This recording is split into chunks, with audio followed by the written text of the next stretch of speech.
Salam əziz müəllimlər. Bugünkü buraxılışımız informatika fənninə həsr olunur. Biz bugün Şəfəq Ələkbərovanın təqdimatında məntiq əməlləri mövzusuna dair test tapşırıqları ilə tanış olacağıq. Salam Şəfəq xanım. Salam Fəridə xanım.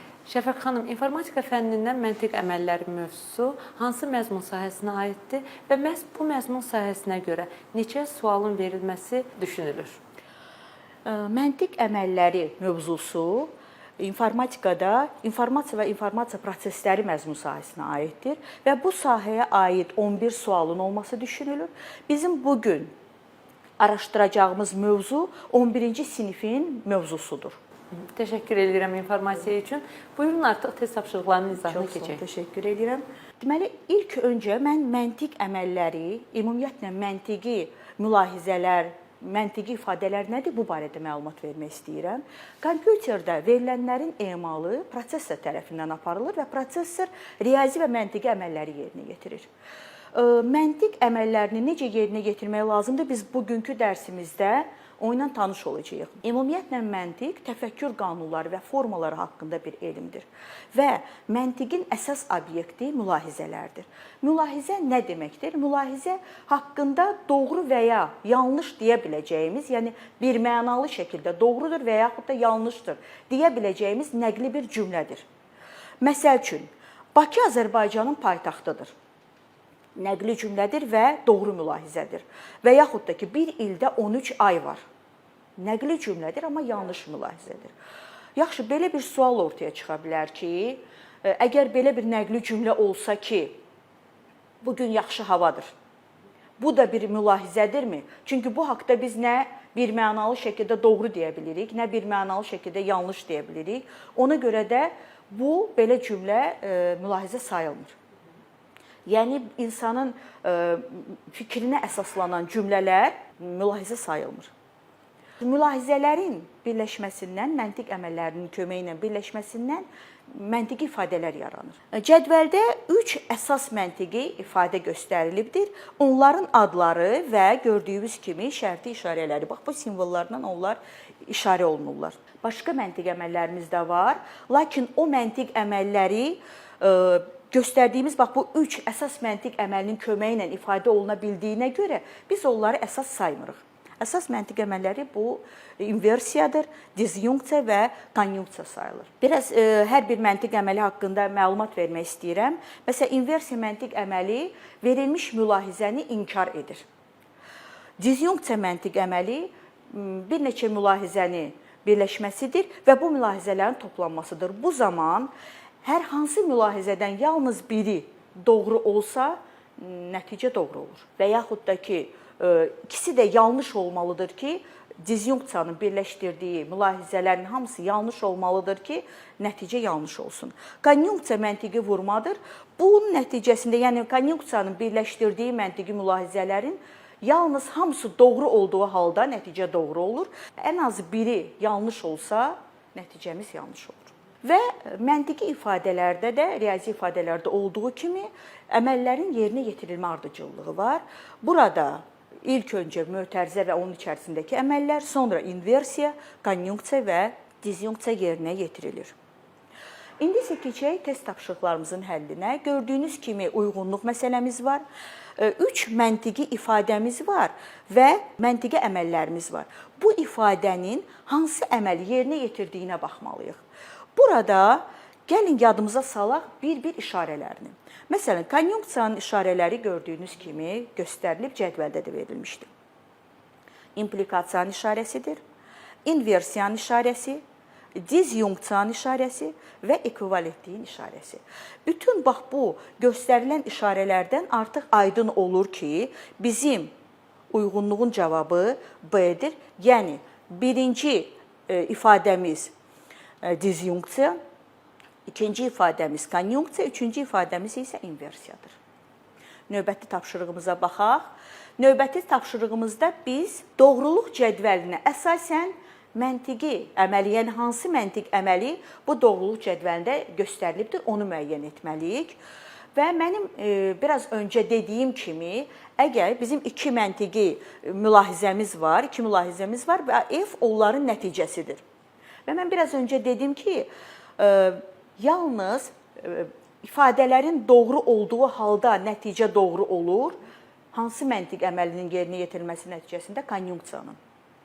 Yəni məntiqi vurma nəticəsində yalnız ikisi doğru olsa, ifadələrimiz doğru olsa, bizim nəticəmiz də doğru olur və buradan da aydın olur ki, bizim bu doğruluq cədvəli konjunksiya, yəni A vur B ifadəsinin doğruluq cədvəlidir. Digər tapşırığım.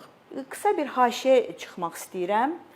Məntiqi toplamaya, mən qısaca olaraq toplama, məntiqi vurmaya isə qısaca olaraq vurma demək istəyirəm ki, yəni həm aydın olsun, həm də ki, tapşırıqlarımızı yerinə yetirən zaman çox sözdən istifadə etməyim.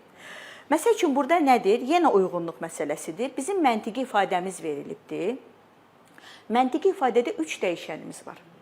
Bu 3 dəyişənin verilmiş bu qiymətlərində bizim məntiqi ifadənin nəticəsi lazımdır. İndi hər bir ifadəni, daha doğrusu dəyişənlərin hər bir qiymətlərini ayrı-ayrı götürüb ifadəmizin qiymətinə baxacağıq. Məsələn, birinci ifadəmiz. Hər 3 mülahizəmiz yalandır, yəni sıfırdır. İndicə danışdığımız kimi məntiqi ifadədə əməllərin yerinə yetirilmə ardıcıllığına baxaq.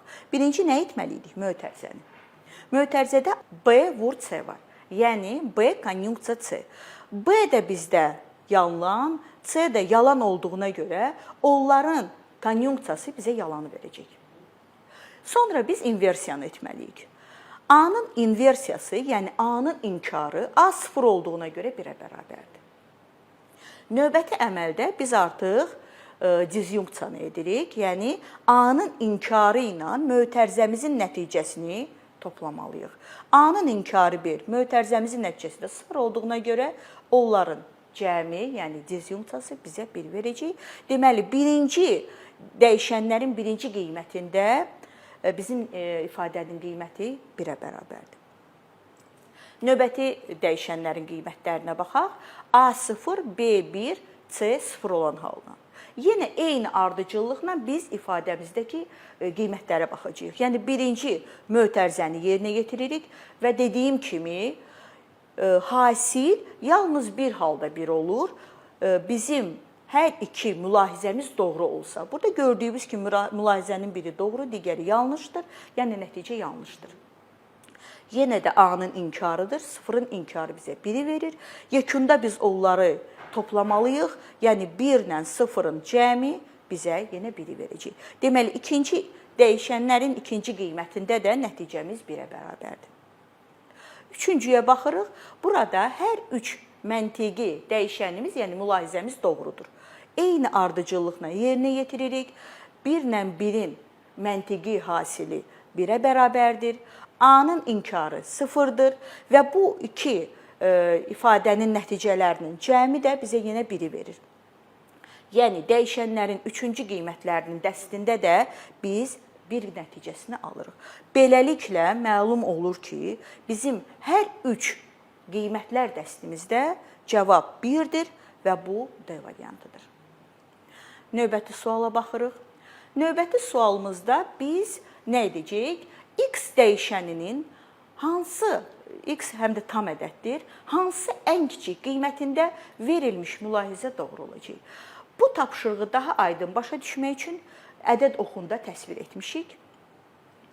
Baxın, göründüyü kimi X-in bizə 9-dan kiçik, bir də 2-dən böyük qiymətləri lazımdır. Məndən soruşa bilərsiniz ki, nə üçün mən kəsişməni götürmüşəm? Baxın, bizim dediyimiz o iki əməl, məntiqi vurma və məntiqi toplama, onlar dediyim kimi hər iki çoxluğun doğru olduğu halda doğrudur. Əgər bu məntiqi vurmadırsa. Yəni, buradan da görünür ki, bu iki çoxluqların kəsişməsinə düşən ədədlər, tam ədədlər bu ifadəni doğru edər. Və kəsişməyə düşən tam ədədlər də 3, 4, 5, 6, 7 və 8-dir. Və bunların içindən biz ən kiçiyini tapmalıyıq. O da 3-dür. Deməli, nəticəmiz 3-dür. Növbəti tapşırığımıza baxaq. Burada isə biz x kiçikdir 7-nin inkarı ilə x kiçikdir 1-in məntiqi cəmini tapırıq, disjunksiyasını. Yenə də ədəd oxuna müraciət edəcəyik. Əslində bu birinci çoxluğu necə oxumalıyıq? Deməliyik ki, x kiçikdir 7-nin inkarı bizə nə verir? X 7-dən kiçik deyil. Yəni ona ya böyük ya da bərabərdir.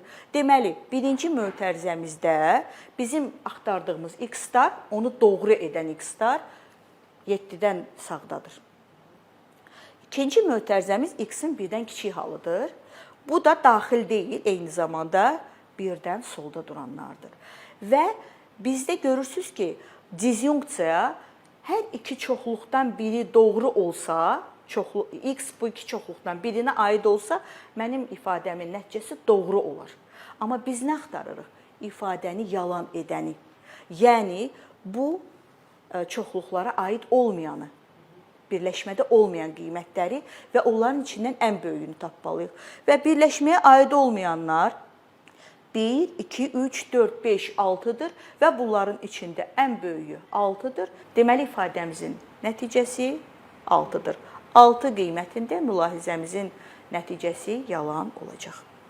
Növbəti tapşırığımıza baxırıq. Bu tapşırıqda yenə gördüyünüz kimi məntiqi ifadə verilib. Bu məntiqi ifadə nəticəsində doğruluq cədvəli qurulubdur. Daha doğrusu, məntiqi ifadənin doğruluq cədvəli qurulubdur. Mən əvvəlcə istəyirəm ki, məntiqi ifadənin doğruluq cədvəli necə qurulur, bu barədə yada salım. Ümumiyyətlə, məntiqi ifadələrin doğruluq cədvəli qurulan zaman, cədvəl bildiyimiz kimi sütunlardan və sətirlərdən ibarətdir. Sütunların sayı, ifadədəki dəyişənlərin sayı və əməllərin sayının cəminə bərabərdir. Gördüyümüz kimi 3 dəyişənimiz var və bir də bir haşiyə çıxmaq istəyirəm. Hər bir dəyişən bir məntiqi mülahizədir. Daha doğrusu bir mülahizədir. Onları asan olsun deyə, daha rahat anlaşılsın deyə biz dəyişənlərin adı ilə əvəz edə bilirik. 3 dəyişənimiz var. Gördüyünüz kimi A, B, C və 1, 2, 3, 4 məntiqi əməlimiz var. Deməli, bizim cədvəldə 7 sütun olacaq. Və bu sütunlardakı əməllərin ardıcıllığı da az öncə dediyimiz kimi ifadələrin yerinə yetirilmə, əməllərin yerinə yetirilmə sırası ilə düzülür. Yəni, birinci mötərizənin içi, mötərizənin içindəki inkarlar və toplama, sonra isə yekunda bu nəticə, mötərizənin nəticəsi A-ya məntiqi vurulur. Yəni, bu şəkildə yazılmalıdır. Sətirlərin sayı isə bizim 3 dəyişənimizin 0-1-lər vasitəsilə ala biləcəyi bütün mümkün variantların dəsti olmalıdır. Yəni, gördüyünüz kimi 3-0-dan 3-1-ə qədər bütün mümkün variantlar burada düzülübdür. Sonra hər bir sütunu, yəni yerinə yetirdiyi əməli yerinə yetirməliyik. Məsəl üçün, bizim 4-cü sütunumuzda B-nin inkarı varsa, B sütunundakı dəyişənlərin müvafiq xanalarda inkarını yazırıq. Sonra C-nin inkarlarını yazırıq. Sonra onlar toplanır və nəticə əldə olunur. İndi burada gördüyümüz kimi bizim 3 xanamız məchuldur. Yəni, birinci xana üzərində işarəsi var, ikinci xana və üçüncü xana. Bu 3 xanada nələr olmalıdır ki, cədvəlimiz bu ifadəmizə uyğun olsun? Bunları araşdırmalıyıq. Bunu necə araşdıracağıq? Birinci sütun gördüyünüz kimi C-nin inkarı sütunudur. Yəni, C sütununda duran müvafiq xananı inkar etməliyik. İndi biz onu inkar edərik və birinci xanada hansı doğru cavablar varsa onun qarşısına plus işarəsi atarıq. Və gördüyünüz kimi burada nədir? C-nin inkarı müvafiq bax bu xananı inkar etməlidir. Yəni o birinci xanada bizdə nə olmalıdır? 1. Birinci xananı 1 eləyən bəndlərin qarşısına üstəgəl işarəsini yazırıq. Sonra keçirik ikinci xanamıza. İkinci xana B-nin inkarı ilə C-nin inkarını məntiqi toplayır. Yəni, qırmızı şəkildə qeyd etmişik, 1 ilə 1-i toplamalıdır. Və dediyimiz kimi, hər iki mülahizə doğrudur, deməli, nəticəmiz də doğru olmalıdır və nəticə bizdə 1-dir. Gördüyümüz kimi, ikinci xananı, bax bu seçdiklərimizin arasından ikinci xananı doğru eləyən cavablar yalnız C və Y bəndlərindədir. İndi keçirik üçüncü xanamıza. Üçüncü xanada da bizim A sütununun müvafiq xanası ilə bizim bax o cəmin, yəni mötərizə olan sütunun müvafiq xanası vurulmalıdır. 1 ilə 1-in məntiqi hasili.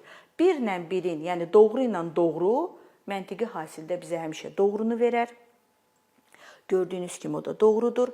Yəni bu 3 xananın 3-ü də doğru olan yeganə bəndimiz var, o da Y bəndidir. Cavabımız Y-dir.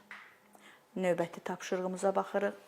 Növbəti tapşırığımızda biz məntiq əməllərini onların sxemdə göstərdiyi elementlərlə uyğunlaşdırmalıyıq. Gördüyünüz kimi 3 əsas məntiq əməlimizin elementləri göstərilibdir və 5 əməlimiz var. Burada əməlləri artıq biz özümüz əzbər bilməliyik. Yəni ki, cavab A-dır. Bizim birinci elementimiz konjunksiya əməlini yerinə yetirəcək, ikinci elementimiz disjunksiya əməlini yetirir, üçüncü əməlimiz isə inversiya əməlini yerinə yetirir və doğru cavab da A bəndidir. Bununla mən bütün tapşırıqlara baxmış oldum. Hamıya diqqətinə görə təşəkkür edirəm. Biz sizə təşəkkür edirik Şəfəq xanım. Ümid edirik ki, dedikləriniz və göstərdiyiniz test tapşırıqları üzərində olan izahlarınız müəllimlər üçün faydalı olacaq. Mən də öz növbəmdə bütün informatika müəllimlərini, həmkarlarıma uğurlar arzu edirəm bu imtahanda. Əziz müəllimlər, bugünlük verilişimiz bu qədər. Növbəti buraxılışlarda görüşənə qədər.